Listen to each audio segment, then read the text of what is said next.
Okay, so the next two videos are about sharing folders with other users and the difference between can edit privileges and can view privileges.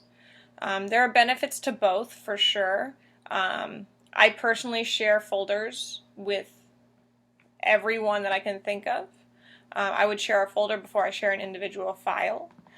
But it can be scary to do that because when you give people certain privileges, they have the power to make your document disappear. And something that you worked really, really hard on all of a sudden disappears and you don't know what happened to it. So it's important to understand how the share settings work so you know that you're making the right decision on giving people privileges that are within what they should be doing. So let's go through this. This is going to be about can edit. On the right side here, this is my drive, my personal drive.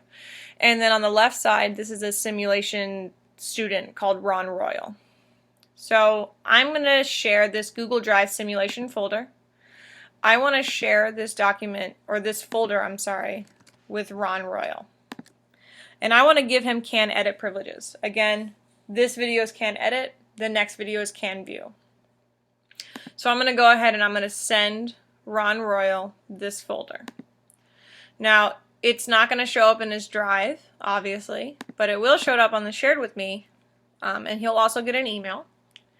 And Ron Royal can star this just like a document, but for the sake of this simulation, he's actually going to move it into his drive, which is fine. So here we go. In Ron Royal's drive, he has the Google Drive simulation folder. He can edit anything inside of this folder that he wants. So what I mean by that is he can go in and he can edit this document, which I have open. He has can edit privileges, so he can edit that. He can also decide to rearrange things. So if he thinks that simulation presentation 1 actually belongs in subfolder 1, he can do that. It's going to warn him that it's no longer in this root folder. But he can go ahead and he can move it, and you'll see that it disappears from my folder. And if I'm smart, I might be able to find where he put it, right? But because I gave him can edit privileges to the entire folder, he can do whatever he wants. In fact, he can even delete folders. So subfolder 1, he's like, you know what? I don't like that folder. I'm going to delete it. And you'll see it disappears from my folder too. So when you give people can edit privileges, they have all the same privileges that you have. They can delete things, as you see it just went away. They can move things around. They can add new files. All of those things can happen. But here's the kind of the scary part. We, as organizations, we like to search for things, right? So you're in a meeting and someone says, take a look at simulation document 1. So you're like, oh, let me search my drive. Simulation document 1. It's shared with me, so it will come up, right? And I open it and I'm like, dude, this is sweet. I really like this document. I want to move this into, I don't know, just my drive. I think that's where it should go. I'm going to move it into my drive.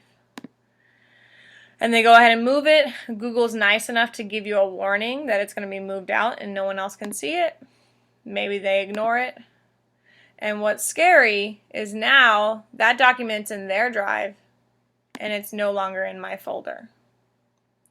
So when what people can do is they can literally take things, move them out of folders into other folders when they have the can edit privilege. So my rule of thumb is that if you are moving documents around, you should always move them inside of a folder and not into another folder that's not part of this. Okay? But this is the other thing that I wanted to show you. This is I think the most important thing for people to know. Here is my Google Drive simulation folder. It's right here. I've shared it with Ron Royal. It's in his drive and it's right there. Let's go ahead and put that back in there just for the fun of it. The question becomes, what happens when he deletes this folder? Now, like I said, he deleted subfolder 1 and that's gone. And because he has edit privileges to the entire folder, he can do that.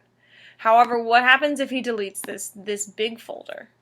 And actually, what happens when he deletes this big folder is it just disappears from his drive. He's just like kind of deleting the link to the folder. I will still have it. It still exists because it's my folder. I own the entire folder. So when he deletes it, all that happens is he's deleting the shortcut to it. I am the owner of this file. I am the only one that can make it disappear for good. So if I deleted this, it actually would disappear from his drive. So watch this. I'm the owner of this folder. I don't think it should exist anymore. It's bad. It's the old version. I'm going to delete this folder.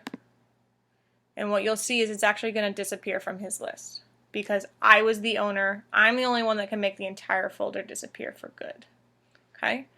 So if you need to rewatch the video to kind of see what happens, but in general, when you give someone edit privileges, they can do all the same things inside of the folder that you can. Okay?